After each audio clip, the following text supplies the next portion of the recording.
Our results, since coming to Literacy First, we've improved every year. I started at Grand Middle the first year, and we were at no recognition, and we're in North Carolina. This first year with Literacy First, we achieved our growth. We met expected growth.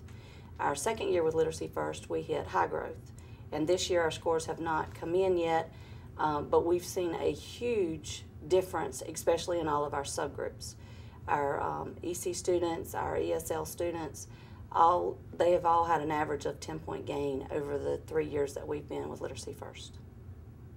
Some other results with the Literacy First, before I arrived at Grand Middle School, they didn't track the circulation in our library. So the last 2 years, we've really looked at that to see if Literacy First has helped us increase the books that's being checked out of our library. And this past year, we increased our checkout circulation by 2,000 books. During our MERT program, we started tracking our students and how many books our students were reading throughout the year, and we averaged 13 books per student, which meant our school, we have about 625 kids.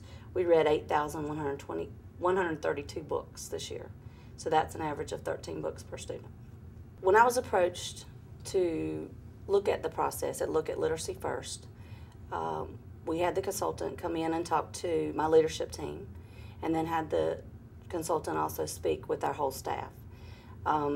I took an approach of letting my staff volunteer to go through the first round of training. And then I let the teachers that were trained, they came back, they implemented the process, they implemented all the strategies, and then the success that they achieved with the process really fostered and really got the rest of the staff excited and enthusiastic about wanting to go through the training and having the same benefits for their students. You would hear teachers talk about, what are you doing? How are you getting those results? I want to be trained in that. I want to do that in my classroom. How did you do that? And they would start talking even before they were trained on, here's some processes, here's best practices that we're using that's really given us a lot of achievement and a lot of growth for our students. That's a very good question. How's it changed my life? With me being a former math teacher, I had to really step out of the box to learn literacy and to learn how to teach reading, because when I was in the classroom, I have to admit, I was one of those that said, I'm not a reading teacher, I don't know how to teach them reading, I teach them math.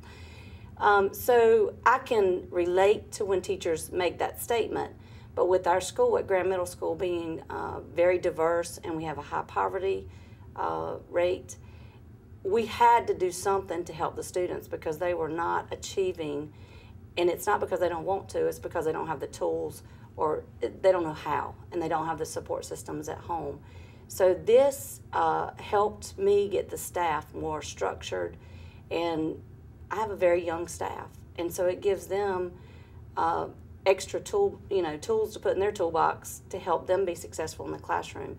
When you bring in a lot of inexperienced teachers, they need help with their strategies and what they're doing in the classroom so that they can reach each and every kid, not just, the average student. They need to be able to reach all of them. And so this has helped. In the middle school content area, our teachers use all the same strategies that our language arts teachers use. We work a lot, or we do a lot with vocabulary, with summarizing strategies, with comprehension. We talk a lot about if the students can't comprehend, if they don't understand what they're reading, then they're not going to be successful in any of the academic areas. So it's really everyone's job to help make sure that students know how to summarize, that they know what they're reading, know how to comprehend, what they're trying to, look at. What are they looking for when they're doing whatever activity it is? When I go in the content area classrooms now, I see QAR, I see KWL, we see word walls that they're using with activities, helping students with the vocabulary.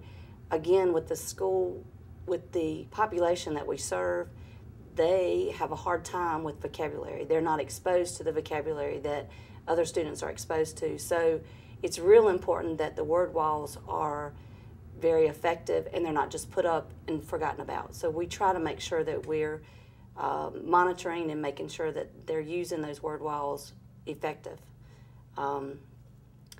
It's really got the teachers also talking together. They're more collaborative in their team meetings to talk about what strategies are you using.